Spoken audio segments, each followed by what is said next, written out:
여러분 가운데 인터넷이나 페이스북 같은 것을 통해서 신앙에 도움이 되는 것들을 받아보시는 분들이나 잘 찾아보시는 분들도 좀 있을 겁니다. 제가 한 2, 3년 전부터 인터넷에서 굉장히 감동적인 글이 주기적으로 올라왔다, 또 사라졌다, 또 누군가가 또 올렸다 하는 것을 읽은 게 있습니다. 뭐냐면 예레미야 스티펙 목사님의 이야기인데, 그 목사가 이제 어느 날 자신이 담임 목사로 부임하게 될 교회에 가기 전에 노숙자처럼 이렇게 변신을 해가지고 주변을 그냥 어슬렁 해봤대요. 여러분 한번 생각해 보세요. 지금 우리 베이직 교회 예배 드리러 왔는데 저 앞에 목사님이 노숙자 분장을 하고 이제 어슬렁. 근데 단 3명만이 자기에게 다가오더라는 거예요. 그래서 좀 더 적극적으로 이제 교회에 예배드리러 가는 사람들한테 다가서 가지고 배가 너무 고파서 그러니 음식 좀 사게, 잔돈 좀 있으면 달라고 구걸을 했는데 아무도 관심을 기울여 주지 않더래요. 그래서 예배 시간이 이제 다 돼가지고 교회당 안으로 들어간 거예요. 그래서 맨 앞자리에 앉으려고 했더니 예배위원이랑 사람들이 이게 앞에 앉으시면 안 됩니다. 그래가지고 이제 뒤쪽으로 밀려나가지고 뒤에 가서 앉은 거예요. 그리고 새로운 목사님이 오늘 부임하게 되셨는데 아직 안 오신 것 같다. 그런데 그 사람이 올라온 거예요. 노숙자 복장을 하고 그 목사님이 마태복음 25장 31절부터 40절까지를 쭉 읽어 내려가면서 설교를 시작했는데, 그 구절이 뭐가 들어있는 부분이냐면은 내가 줄일 때 너희가 먹을 것을 주었고 목마를 때 마시게 하였고 나그네 되었을 때 영접하였고 여기 내 형제 중에 지극히 작은 자 하나에게 한 것이 곧 내게 한 것이니라. 이 말씀을 딱 읽고 나니까 사람들이 진짜 뭐 어디에 얻어맞은 사람처럼 멍한 표정들이었어요. 그리고 곳곳에서 흐느껴 우는 사람이 속출하기 시작한 겁니다. 대부분의 교인들이 너무 부끄러워가지고 고개를 숙이고 얼굴을 못 들고 있는 거예요. 스티펙 목사는 오늘 아침 교인들이 모이는 것을 봤습니다. 하지만 예수 그리스도의 교회는 아니었습니다. 세상에는 교인들이 많습니다. 하지만 그리스도의 제자는 부족합니다. 여러분들은 언제 예수 그리스도의 제자가 될 것입니까? 라는 말로 예배를 마쳤다고 합니다. 근데 이 얘기는 거짓말이에요. 세상 말로 뻥입니다. 거기에 노숙자 사진도 들어있었고 사람들이 그걸 보면서 너무나 감동을 받아가지고 좋은 댓글들을 많이 달았기 때문에 또 올리고 그랬는데, 미국판 허핑턴 포스트라는 그 인터넷 신문이 있는데 거기서 이거 너무 감동적인 얘기라서 조사를 했는데 이게 아니라는 것을 알게 된 거예요.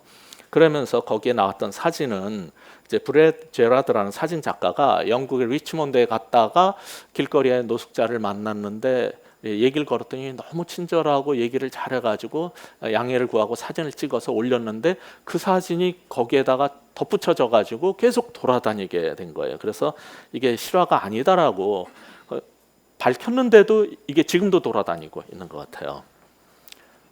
근데 지금부터는 실화를 말씀드리겠습니다.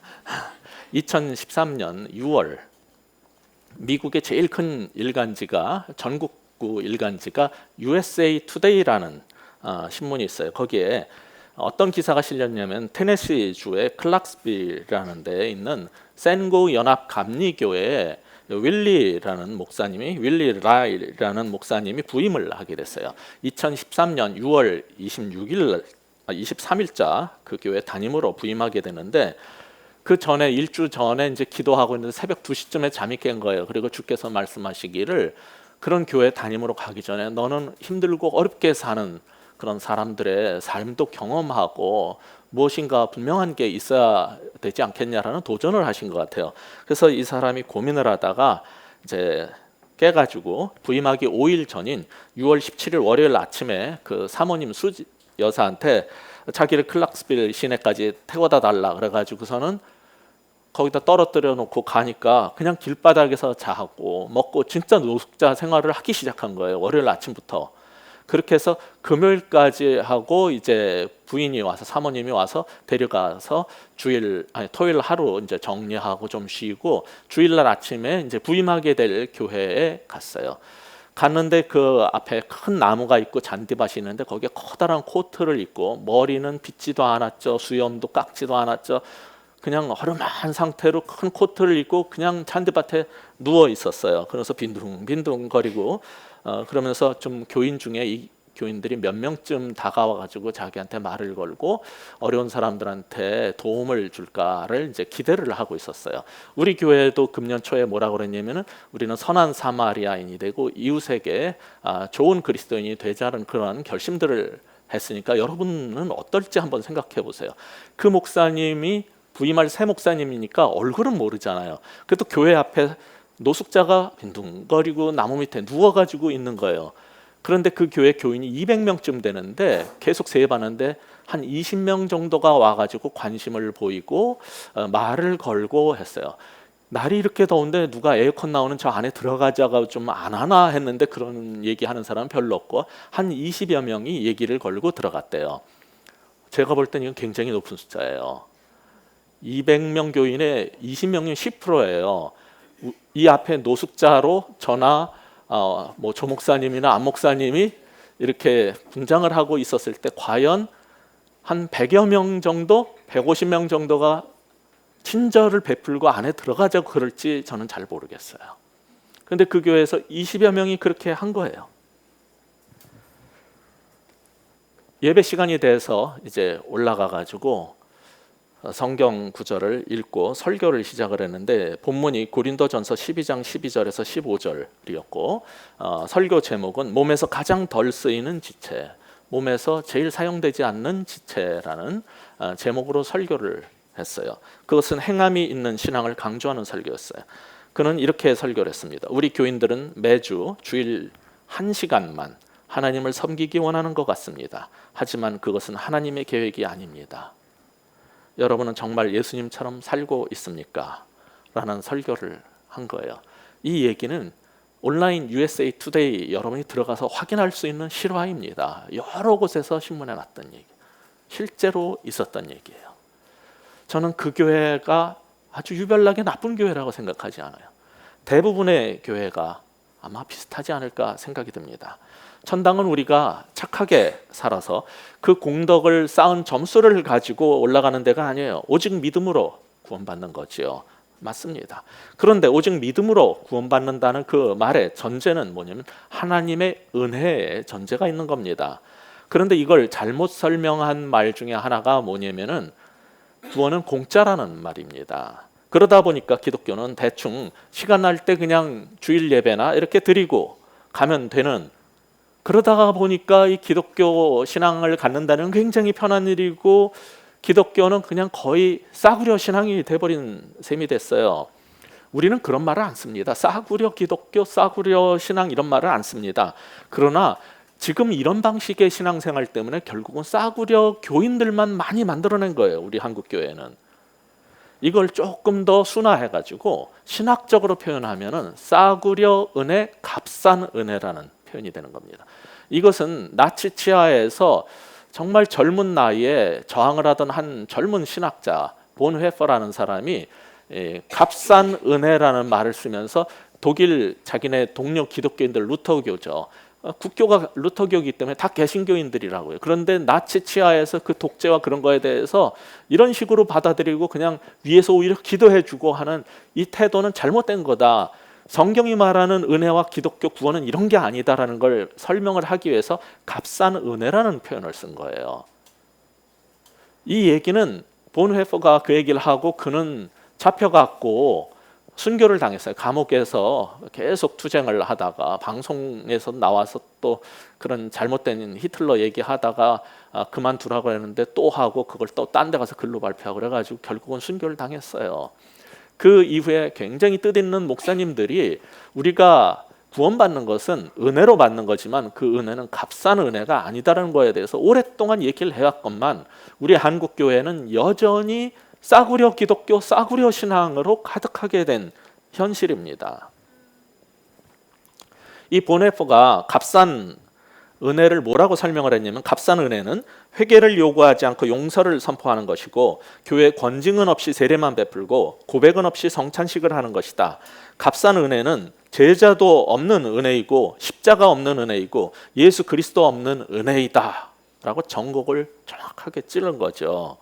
그러나 지금 이런 지적을 했음에도 불구하고 왜 교회가 이렇게 됐냐면 우리가 복음을 전한다라고 할 때 소위 복음이라는 걸 이렇게 설명을 하는 거예요. 물론 당신은 죄를 지었습니다. 그러나 지금 모든 것이 예수님에 의해서 용서되었으니 당신이 하고 싶은 대로 하고 살면서 그 용서와 위로를 즐기시면 됩니다. 방식의 설교를 교회에서 계속 해온 겁니다. 그러다가 보니까 이렇게 돼버린 거예요. 그런 식으로 설교하는 것은 성경이 말하는 제자도에 대한 요구를 포함하지 않는 게 제일 큰 결함이고 문제겠죠. 이런 것이 바로 값싼 은혜라는 거예요. 그와 반대의 참된 믿음을 보네퍼는 뭐라고 설명을 했냐면 값비싼 은혜라고 그랬어요. 값비싼 은혜는 우리에게 예수를 따르라는 은혜로운 소명에 부딪히게 하는 것인데 그것은 깨어진 영혼과 회개하는 마음에 대한 말씀으로 다가오는 것이다. 그것이 값비싼 이유는 사람으로 하여금 그리스도의 멍에 자신을 내드리고 그를 따르게 만들기 때문이다. 그것이 은혜인 것은 예수님께서는 내 멍에는 쉽고 가벼움이라라고 내 짐은 가볍다라고 말씀하셨기 때문이다라고 아주 정확히 설명을 잘 해줬어요. 오래전에. 그런데 이런 값비싼 은혜에 대해서 제대로 이해를 하지 않고 값싼 은혜로 이 복음을 전하다가 보니까 기독교가 싸구려 기독교가 됐고 결국은 그리스도께 순종하라는 이 기독교의 본질은 사라져버리고 종교적 형식과 예전만이 남는 교회가 돼버린 거죠. 그 결과가 바로 우리 한국교회에서 볼 수 있는 싸구려 교인들이 가득 차게 된 것입니다. 그래서 우리는 이 시점에서 다시 성경이 가르치는 구원받는 믿음이란 무엇이고 믿음의 본질, 은혜의 본질이 무엇인가에 대해서 고민을 해봐야 할 때가 온 것입니다. 그럼 예수님은 구원에 대해서 뭐라고 말씀하시는지 오늘 좀 성경을 펴가지고 같이 확인을 했으면 좋겠어요. 먼저 요한복음 3장 36절 한번 찾아보시겠습니까? 요한복음 3장 36절을 찾아보시면은 한번 찾아보시고 같이 읽고 거기다 밑줄도 한번 쳐봤으면 좋겠어요. 같이 읽겠습니다. 시작. 아들을 믿는 자에게는 영생이 있고 아들에게 순종하지 아니하는 자는 영생을 보지 못하고 도리어 하나님의 진노가 그 위에 머물러 있느니라. 여기 아들을 믿는 자에게는 영생이 있고 할 때 믿는에다가 밑줄을 치시고 그 다음에 아들에게 순종하지 아니하는 자는 영생할 때 순종이란 말에 밑줄을 쳐보세요. 이 앞에 부분하고 지금 두 번째 부분이 똑같은 패턴의 글이에요. 거기에 단어만 바꾼 게 뭐냐면 앞에서는 믿으면은 영생을 얻는다 그랬고 두 번째 부분에서는 뭐라고 됐어요? 순종하면은 영생을 얻고 순종하지 아니하면 영생을 보지 못한다. 이거 똑같은 말이거든요. 그러면은 믿는다라는 말이 원래 뜻했던 거는 뭐예요? 교리를 이해하는 걸 말하는 게 아니에요. 사형리를 이해하고 구원론을 이해하는 걸 말하는 게 아니라 하나님 아버지를 또는 예수 그리스도를 믿는 자에게는 영생이 있고 그 말은 다른 말로 해서 예수님이나 그의 말씀을 순종하는 자에게는 영생이 있다는 말이에요. 믿음은 이걸 뭐라고요? 순종이에요. 여기에 의하면은 동의어입니다. 8장 55절도 보시겠습니까? 요한복음 8장 55절을 보시면은 너희는 그를 알지 못하되 나는 아노니 그렇게 돼 있는 부분입니다. 같이 한번 읽어볼까요? 너희는 그를 알지 못하되 나는 아노니 만일 내가 알지 못한다 하면 나도 너희같이 거짓말쟁이가 되리라. 나는 그를 알고 또 그의 말씀을 지키노라. 여기 보시면은 하나님을 알면은 어떻게 한다고요? 그를 알면 그의 말씀을 지킨다. 하나님을 안다는 것은 곧 하나님의 말씀을 지키는 거예요. 우리가 잘 아는 구절 있죠. 요한복음 17장 3절. 거기선 영생을 뭐라고 설명을 합니까? 영생은 곧 유일하신 참 하나님과 그의 보내신 자 예수 그리스도를 아는 것이라. 예, 영생은 뭐라고요? 예수님을 아는 것이라. 그게 17장 3절이에요. 8장 55절은 하나님을 아는 것은 그의 말씀을 지키는 것이라. 그러니까 영생을 얻는 것은 뭐라고요? 그의 말씀을 지키는 순종의 삶인 거예요. 성경이 가르치는 거는 너무나 명료하게 믿는다라는 말은 그의 말씀을 순종하고 지킨다는 뜻이에요. 그것이 오늘 우리가 읽었던 본문이 뭐였죠? 히브리서 3장 18절, 19절 다시 읽어보실까요? 그것을 반대로 설명을 한 겁니다. 본문. 또 하나님이 누구에게 맹세하사 그의 안식에 들어오지 못하리라 하셨느냐? 곧 순종하지 아니하던 자들에게가 아니냐? 이러보건대 그들이 믿지 아니함으로 능히 들어가지 못한 것이라. 예, 구원받는다는 것을 천국에 간다, 이걸 뭐라고 표현했냐면 안식에 들어간다. 하나님의 영원한 안식에 들어간다라고 표현했어요. 근데 어떤 사람이 그 안식에 못 들어간다라고요? 순종하지 아니하는 자. 순종하지 아니하는 자들의 특징을 19절은 뭐라 그런 거예요? 믿지 않는 사람이라는 거예요. 그들이 순종의 삶이 없는 것은 그들은 믿지 않는 사람이고, 믿음이 없기 때문에 순종을 하는 것이고, 그들은 하나님의 영원한 안식에 못 들어간다, 즉 구원이 없다라는 얘기예요. 성경은 굉장히 일관성 있게 지금 이 얘기를 하고 있는데, 오늘날은 구원받는다는 것을 정말 값싼 은혜의 복음, 값싼 기독교로 만들어버려 가지고 교회에 출석을 하면은, 주일 성수를 하면은 구원을 받고, 그냥 시간 될 때 교회 나가고 헌금 한번 하면은 구원 받고, 이렇게 만들어 버린 거예요.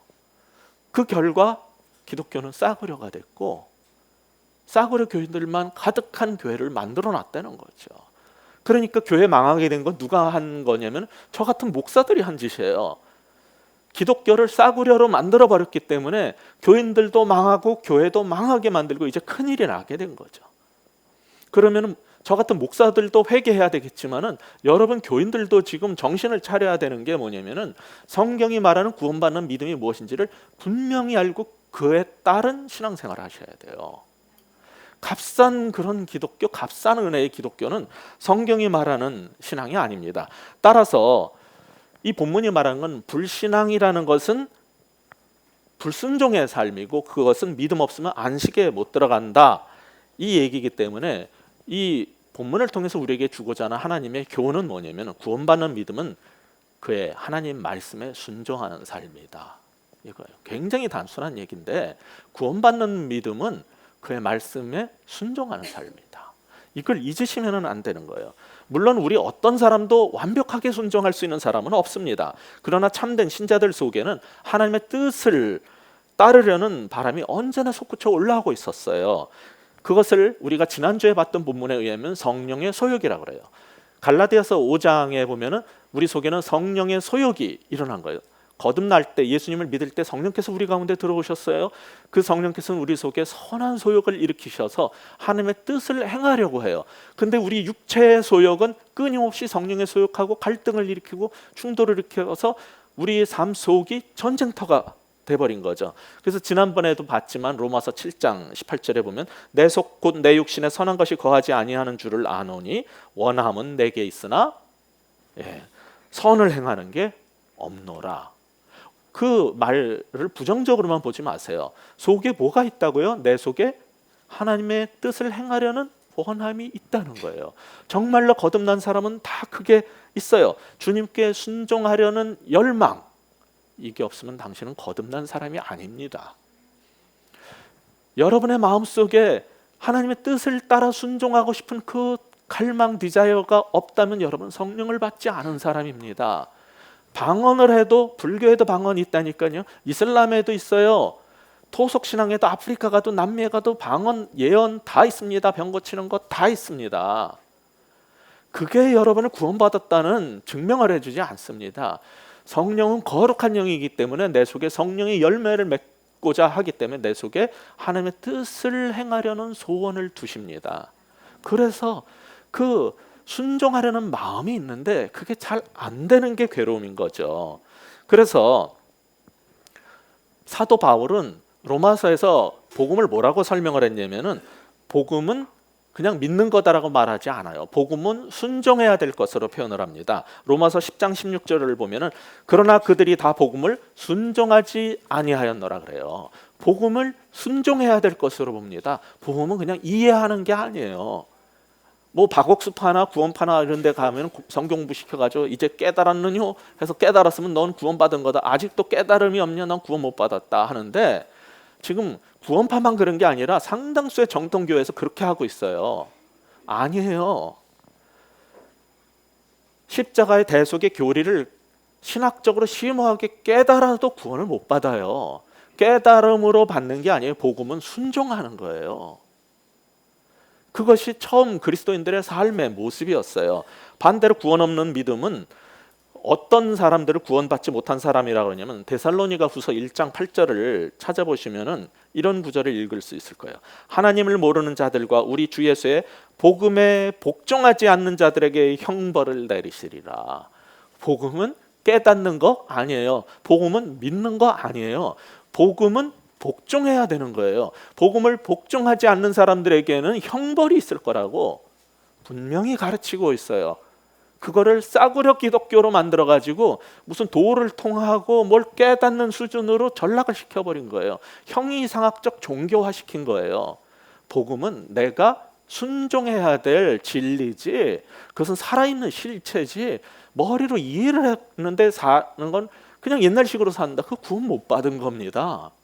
어떻게 그런 거를 성경이 여기서 이렇게 분명히 말하고 있는데 그런 사람들에게는 형벌을 내리시리라 그랬는데 왜 천당 간다라고 자꾸 확신을 주는지 알 수가 없어요. 이 시대 최고의 바울 신학자, 신약학자 중에 한 사람 제임스 던이라는 사람도 회심을 그래서 순종으로 특징 지어진다라고 말합니다. 로마서 6장 17절을 또 여러분이 찾아보시면은 하나님께 감사하리로다. 너희가 본래 죄의 종이더니 너희에게 전하여 준 바 교훈의 본을 마음으로 순종하여.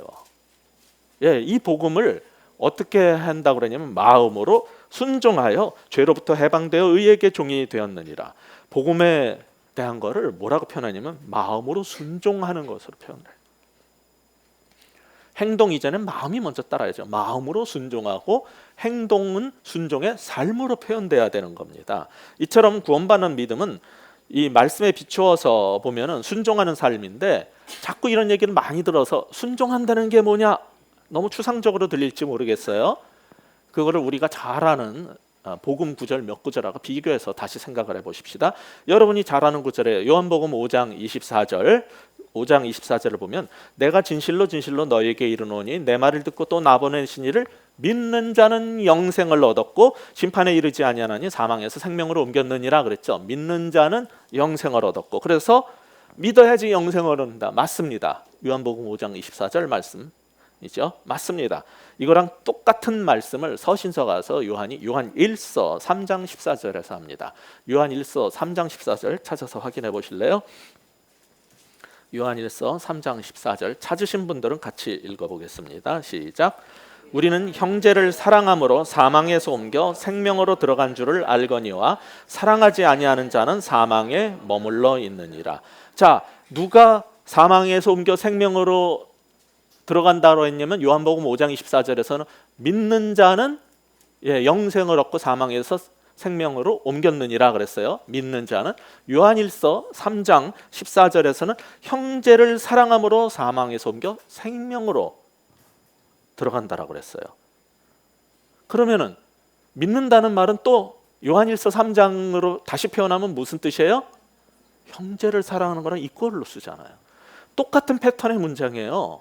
똑같은 진리를 가르치고 있는데 하나는 하나님을 믿으면 영생에 들어가고 사망에서 생명으로 옮긴다 그랬어요. 요한 1서에서는 형제를 사랑하면 사망에서 생명으로 옮긴다 그랬어요. 그럼 믿음은 뭐예요? 이웃 사랑하고 형제 사랑하는 삶이에요. 믿는다는 건 추상적 개념이 아니라 실제로 사랑하는 삶이에요. 어떻게 믿음이 개념일 수가 있어요? 어떻게 신학을 하면 구원을 받는, 이런 말도 안 되는 얘기예요. 신학교 안 가도 우리는 구원받고 신앙생활 잘하고 잘 살 수 있어요. 예? 이렇게 하면은 이제 제가 밥벌이가 떨어진다고 걱정하실 동료 교수님들이 있겠지만, 아니 그 신학교 안 가도 구원받고 사는데 지장 하나도 없어요. 신학을 몰라도. 형제를 사랑하는 게 예수님께서 말씀하신 믿음의 본질인 거예요. 그게 순종의 삶이고, 그래서 사도행전에 보면은 사도들이 복음을 전할 때 어떻게 전했냐면 사도행전 26장 20절에 이렇게 써 있습니다. 먼저 다메섹과 예루살렘에 있는 사람과 유대 온 땅과 이방인에게까지 회개하고 하나님께로 돌아와서 회개에 합당한 일을 하라고 전함으로. 여기에 사도들이 복음을 전할 때 뭐라고 표현해놨냐면은 회개에 합당한 일을 하래요. 일을 하라고? 이거 행위 구원론 아니야? 이 얘기 지금 사도 바울이 한 그 복음 선포하는 말씀이거든요. 사도 바울을 그럼 여러분은 행위 구원론자로 모르시겠습니까? 말도 안 돼. 은혜의 복음을 누구보다 강력하게 전파하신 분이 사도 바울이에요. 그분이 하신 말씀이 회개에 합당한 일을 하라. 구원받는 믿음은 순종이고 형제를 사랑하는 거고, 회개한 것을 보여주는 그러한 행위가, 삶이 따라야 된다는 거예요. 그래서 디도서 1장 16절에 교회 안에 불신자를 뭐라고 표현하는지 여러분 확인해 보세요. 디도서 1장 16절. 하나님을 시인하나 행위로는 부인하는 가증한 자요, 복종하지 아니하는 자요, 모든 선한 일을 버리는 자. 어떤 사람이 불신자고 구원 못 받을 사람이라고요? 너무나 선명하게 말하고 있어요. 교회 안에 불신자, 하나님을 입으로는 시인하는데 행위로는 부인하는, 행위 구원론이 잘못됐다고요? 천만의 말씀, 성경이 명확하게 가르치고 있습니다. 입으로 시인하면서 행위로는 부인하는 거, 그거 불신자라는 거예요. 가증한 자라는 거예요. 그들은 복종하지 않는 사람이라는 거예요, 말씀에. 그러니까 이런 사람들은, 모든 선한 일을 버린 자는 불신자고 그들은 구원 못 받는다는 것을 성경이 가르치고 있어요. 이런 거 다 덮어버렸어요. 그래서 교인들은 그냥 주일 예배만 갔다가 도장 찍고 집에 가면 돼요. 편하죠. 그럼 같이 멸망하는 겁니다. 교회도 망하고 교인도 지옥 가는 거예요. 성경은 그런 식으로 싸구려 은혜, 싸구려 복음, 싸구려 기독교를 말한 적이 없습니다. 저는 너무 신학 교수로서 너무 통탄을 하고, 많은 학생들이 이런 얘기를 하면 신학생들이 대들어요. 왜? 옛날에 신앙생활할 때 듣던 얘기랑 다르니까. 아니, 그 내가 하는 얘기가 아니고 성경에 하나님이 뭐라 그랬냐 봐라 그래도 보기를 싫어해요. 화가 나, 막 저항을 합니다. 일부 학생들은. 신학교라도 소용이 없어요. 평신도 때 신앙생활할 때 성경을 제대로 읽고 성경이 말하는 복음이 뭔지 정확히 아는 게 중요하지, 신학교 왔다고 어려운 얘기만 배우지 본질을 모르고도 졸업할 수 있기 때문에, 그런 사람들이 교회를 개척해서 목사가 됐기 때문에 한국 교회를 이 꼴로 만들어 놨어요. 저는 너무나 속이 상하고 화가 나고 부끄럽고 학생들에게 제대로 가르치고 싶은데 안 되는 거예요. 여러분이 이 얘기를 제대로 이해하고 성경이 뭐라 그러는지 이해하신다면 저는 여러분을 제 신학생 전도사들보다 더 낫다고 생각할 수 있어요. 저는 그게 여기서 설교하는 가치고 보람이라고 생각하는 거예요. 이건 교인들이 알고 바르게 살아서 목사님 이상한데요, 여기 성경이 이거 이런데요 하고 나와야지 목사님들도 회개를 하고 돌이킬 거예요. 방법이 없어요. 다 같이 지금 망하는 길로 가고 있으니까.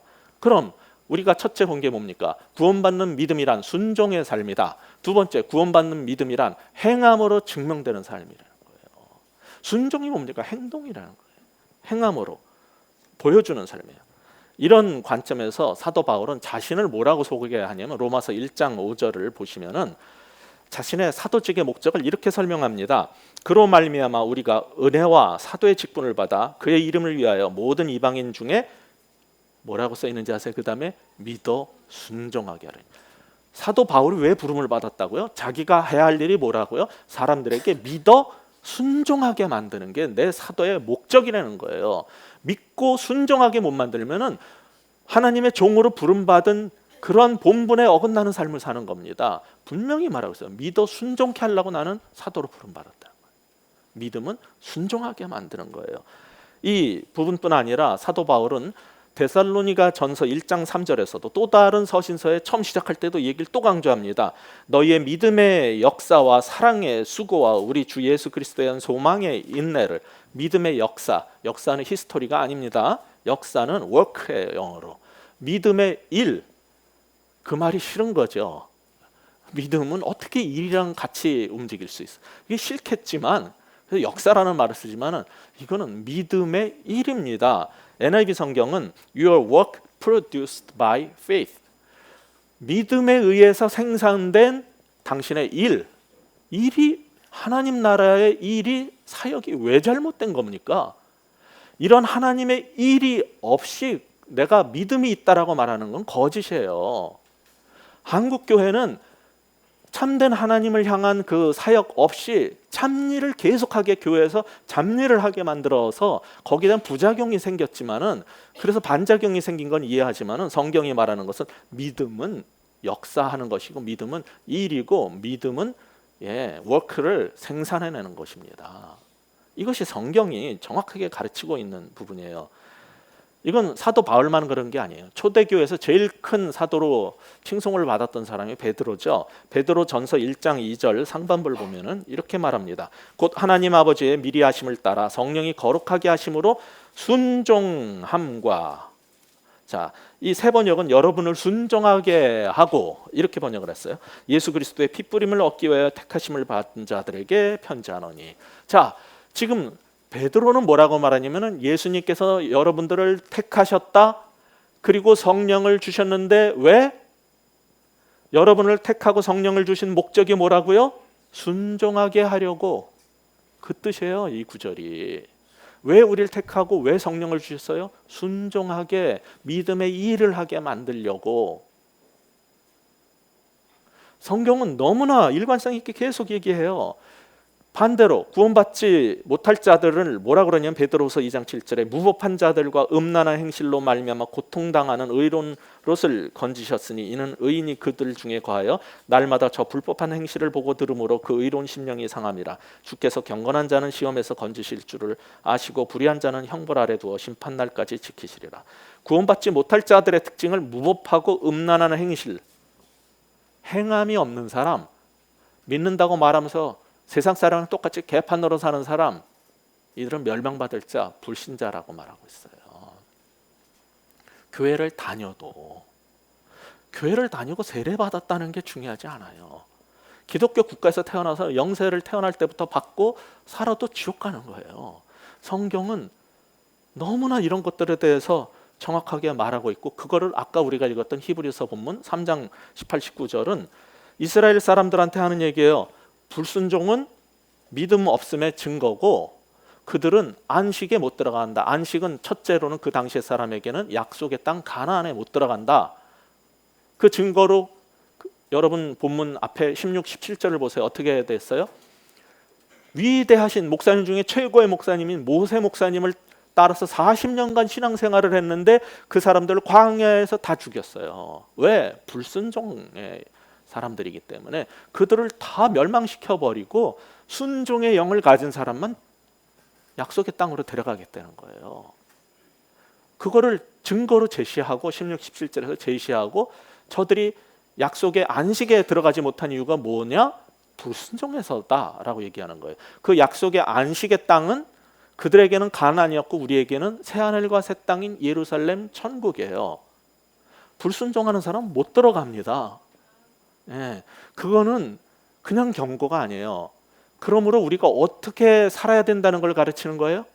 순종의 삶을. 믿는다 하면은 말씀에 순종하는 삶을 살라는 거예요. 순종이 뭐다? 옆에 있는 사람을 사랑하고 아끼고 돌보고, 내 형제 자매를 믿지 않는 자들, 내 가족들, 회사에서 같이 일하는 사람들을 그리스도의 사랑으로 사랑하고 그들 앞에 선한 사마리아인의 삶을 살고 믿는 자들끼리 같이 지내고 그들이 배고프고 굶주리고 아프고 할 때 위로하고 격려하고 찾아가고, 그건 목사님의 신방 사역이 아니에요. 우리가 함께 나눠야 될 일들이죠. 그렇게 서로 사랑할 때 그게 믿는다는 것이다 라고 성경은 가르치는 거예요.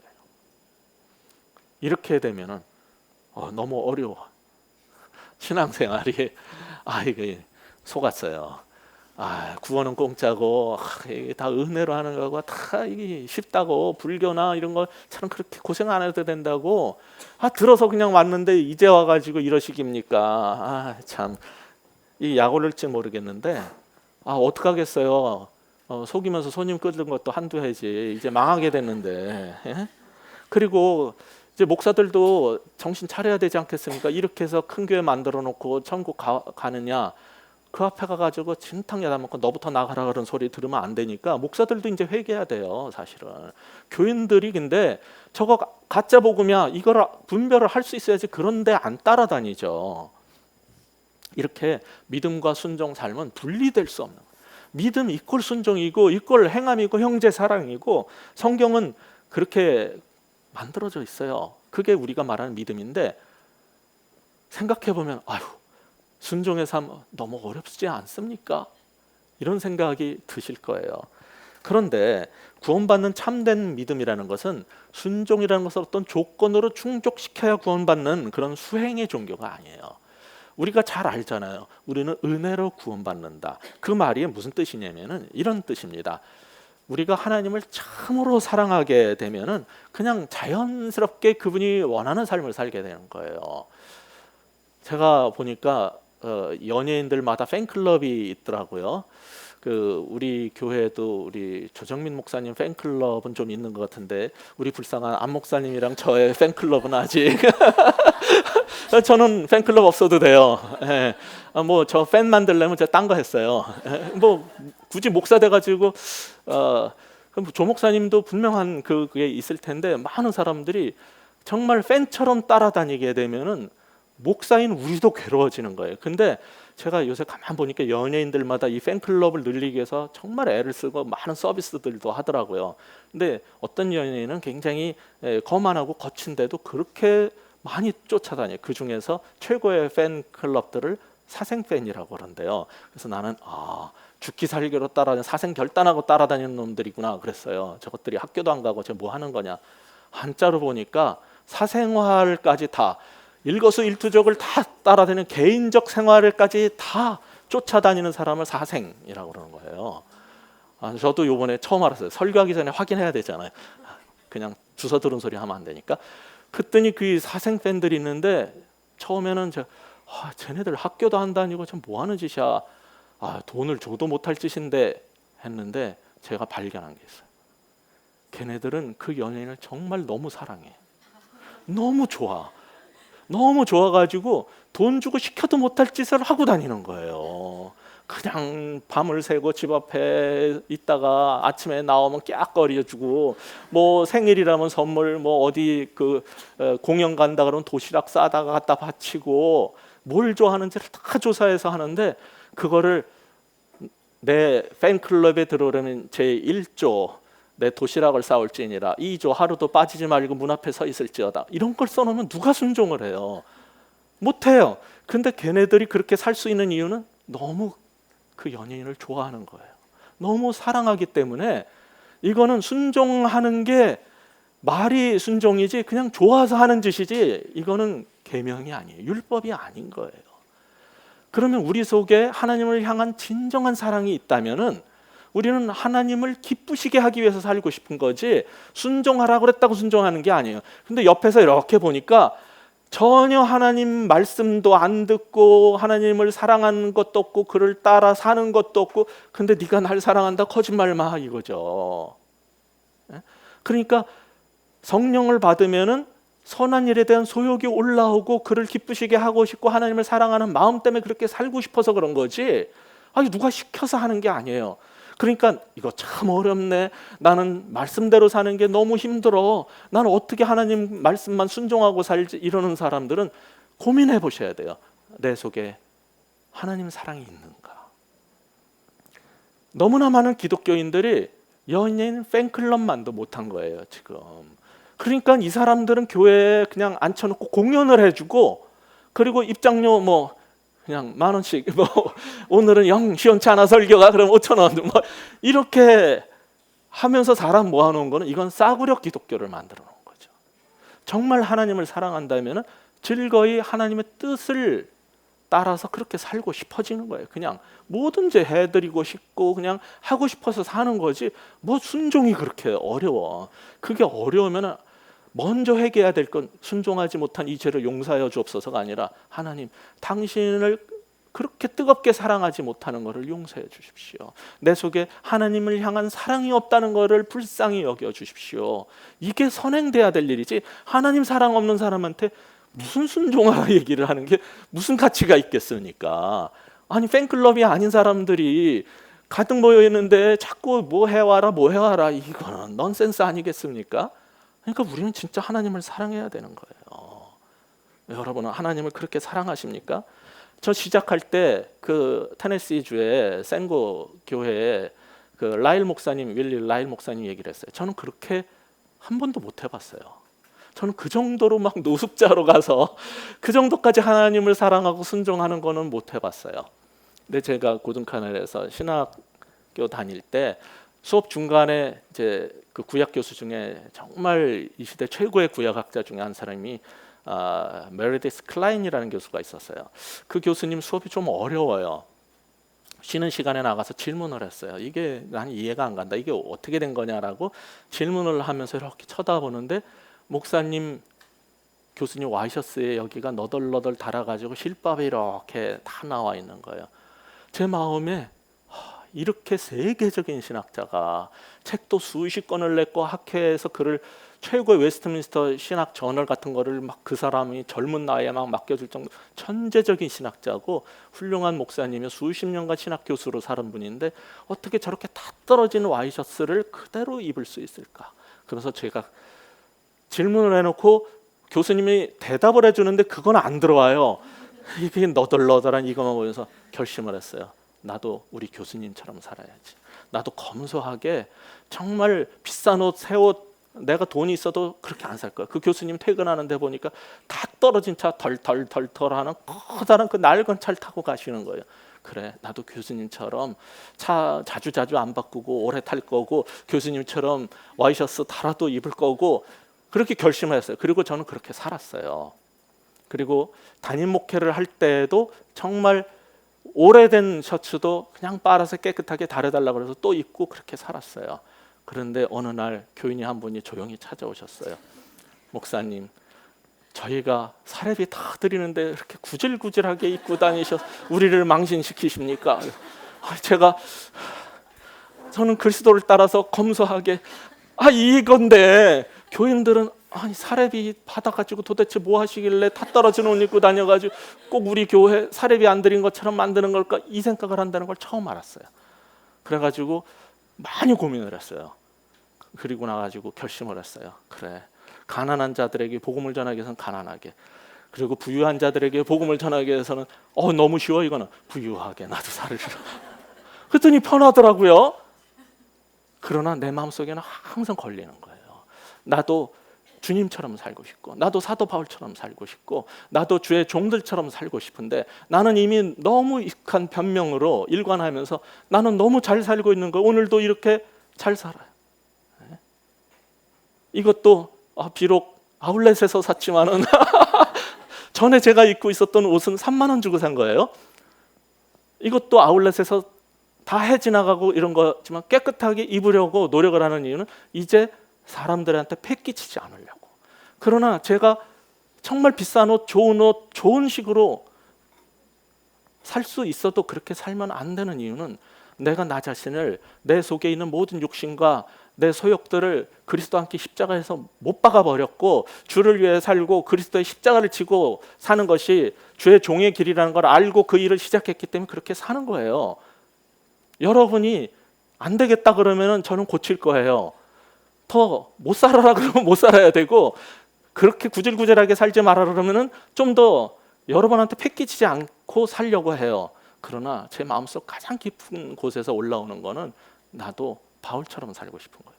그는 복음을 전하면서 돈을 안 받고 전해가지고 자기가 일을 해야 됐기 때문에 힘들었고 여기저기 맞고 터지고 다니고 맨날 쫓겨나고 그래가지고 여기저기 상처투성이고 허리는 굽고 눈은 진물이 나고 말할 때는 그는 남들처럼 정말 현란한 영적 경험을 말하지 않고 정말 모든 것들을 다 조용히 그렇게 낮추고 살면서 복음을 전하고 살았기에 고린도 교인들한테는 저게 하나님의 영광의 복음의 사도일 수 있냐? 아니다. 우리 주변에 멋진 헬라 철학을 하고 옷 잘 입고 말 잘하는 아볼로파도 있고 많은데 사도 바울이 어떻게 참 사도일 수 있냐? 의심을 받았어요.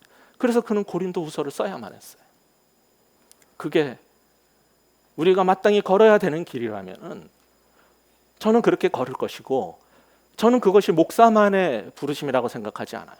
여러분이 그리스도인으로서, 여러분도 하나님께서 세우신 만인 제사장으로서 참된 그리스도를 믿는 사람이라면, 구원받는 믿음을 가진 사람이라면 형제를 사랑하기에 나 혼자 잘 먹고 잘 살 수 없고 내가 기도하는 저 형제가 지금 아픔을 당하고 고통을 당하고 실직을 당하고 있다면 같이 밥 한 번 사고 같이 먹어야 되는 거예요.